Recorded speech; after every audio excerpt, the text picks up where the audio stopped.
নমস্কার বন্ধুরা, তোমরা সবাই কেমন আছো? আশা করছি তোমরা সবাই খুব ভালো আছো। আজকে তোমাদের শোনাবো একটা অন্য স্বাদের গল্প পাঠে এবং কলমে আমি শিল্পা। চলো শুরু করা যাক। আলোর দিশা। বেড়ানো শেষ, বন্ধু বান্ধবীরাও সবাই বাড়ি চলে গেছে। রাস্তায় হ্যালোজেনের আলোগুলো জ্বলতে শুরু করেছে প্রতিদিনের মতো। সন্ধ্যা নামবো রাস্তার ধারের বাড়িগুলোতেও আলো জ্বলে উঠেছে।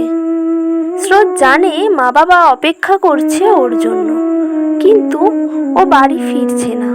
ওদের বাড়ি থেকে কিছুটা দূরেই একটা নদী আছে, সেখানে ও ঘুরতে এসেছিল ওর বন্ধু বান্ধবীদের সঙ্গে। বন্ধু বান্ধবীরা ওকে বাড়ি যেতে বললেও ও তাদের সঙ্গে বাড়ি যায় না, বলে তোরা যা, আমি একটু পরেই আসছি। কিন্তু সে এখনো একইভাবে ঠাঁই বসে আছে নদীর ঘাটে। বসে বসে সে ভাবছে কি করবে, কোনো উপায় কি নেই? কাল উচ্চ মাধ্যমিকের রেজাল্ট বেরিয়েছে। দারুণ ফল করেছে স্রোত, 95% নাম্বার পেয়েছে ও। ওদের স্কুলের মধ্যে ফার্স্ট হয়েছে ও। স্রোত জানতো ওর রেজাল্ট ভালোই হবে, কিন্তু পরীক্ষার ফল ভালো করলেও ওর মনে কোনো আনন্দ ছিল না। নদীর দিকে তাকিয়ে একইভাবে থাকতে থাকতেও বলে উঠল, আর কোনো পথ কি নেই? আর একবার কি চেষ্টা করা যেত না? কিন্তু কি করে হবে? স্রোত তো কম চেষ্টা করেনি। এমনকি আজও তো ঘুরতে আসার আগে এই নিয়ে খানিকটা তর্কাতর্কি হয়ে গেছে ওর সঙ্গে ওর বাবা মায়ের। ওর বাবা কিছুতেই ওকে পড়াশোনা করাতে পারবে না, তাই ওকে বিয়ে করতেই হবে। ছেলেও ঠিক হয়ে গেছে, রাঙামাসি নিজেই ছেলে দেখেছে। রাঙামাসি হলো স্রোতের মায়ের নিজের বোন। ছেলে নাকি ইঞ্জিনিয়ার, অনেক টাকা পয়সাও আছে।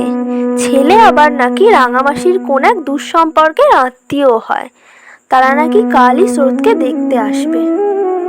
এর আগে অবশ্য স্রোতকে তারা দেখেছে এক বিয়ে বাড়িতে। তাদের খুব পছন্দ হয়েছে স্রোতকে, তাই রাঙামাসিকে দিয়ে বিয়ের প্রস্তাব পাঠিয়েছে তারা। কিন্তু স্রোতের এখন মোটেও বিয়ে করার ইচ্ছা নেই।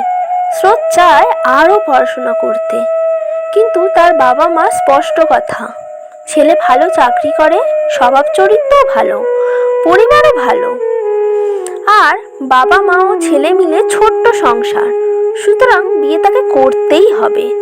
স্রোতের খুব শখ কলেজের অধ্যাপক হয়ে মাতৃভাষা পড়াবে।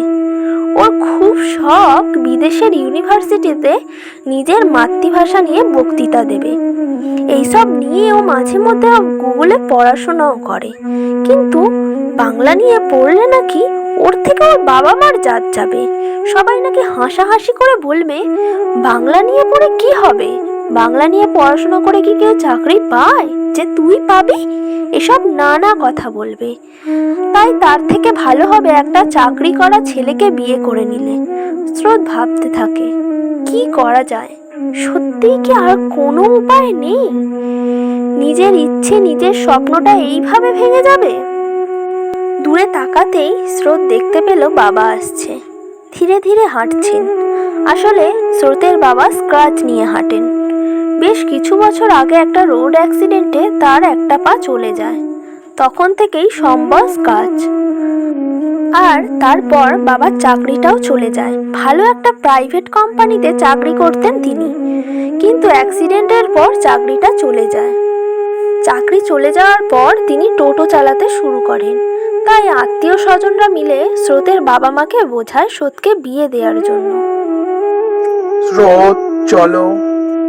না, আমি কিছুতেই বাড়ি যাব না। যাবে না? না। তাহলে তোমার রেজাল্ট আর অন্য ডকুমেন্ট কে গোছাবে? মানে? মানে কালকে আমি তোমাকে নিয়ে কলেজের ফর্ম ফিল আপ করতে যাব, আর ওখানে তো রেজাল্ট আর অন্য ডকুমেন্ট লাগবে।